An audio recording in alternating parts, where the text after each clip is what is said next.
প্রায় 50 পরিবারের প্রায় 153 ভোটার আজ ভারতীয় জনতা পার্টিতে সামিল হয়।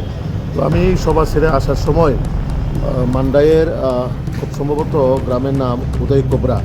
এই উদয় কোবরার মধ্যে কে বা কারা রাস্তার মধ্যে কালো কাপড় বেঁধে হঠাৎ করে জঙ্গল থেকে বেরিয়ে এসে আমার গাড়ির উপরে আমাকে মারার উদ্দেশ্যে তারা ইট পাটকেল ওই বড় বড় ইট অল্প কিছুর জন্য আমি বিশেষ করে আমার প্রিয়সুরা তারা দেখে গাড়ির স্পিড বাড়ানোর জন্য কিছু অল্পের জন্য আমার হয়তো বা আমার শরীরে আজকে আঘাত হতো।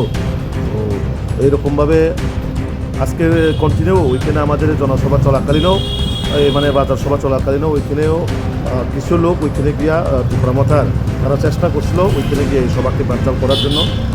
আমাদের পুলিশ প্রশাসনরা ওইখানে গিয়ে এই জিনিসগুলো কন্ট্রোল করে এবং যাই হোক ওইটা তো একটা পলিটিক্যালিও ছিল, কিন্তু আমি ওইখানের প্রোগ্রাম শেষ করে আগরতলা আসার সময় আমার ওপরে যেভাবে ওনারা ইট পাটকেল দিয়ে হামলা করেন আমি অবশ্যই এটা আমাদের পুলিশ প্রশাসনের কাছে আমরা এফআইআর করবো। আমি কারণ এইভাবে আমাকে মারার উদ্দেশ্যে যেভাবে তারা হঠাৎ করে জঙ্গল থেকে এসে তারা হামলা চালায় এটা অত্যন্ত দুঃখজনক যে রাজনৈতিক ময়দানে না পেরে এইভাবে ব্যক্তিগত হামলা করার আমি অবশ্যই আমাদের অত্যন্ত জানাবো।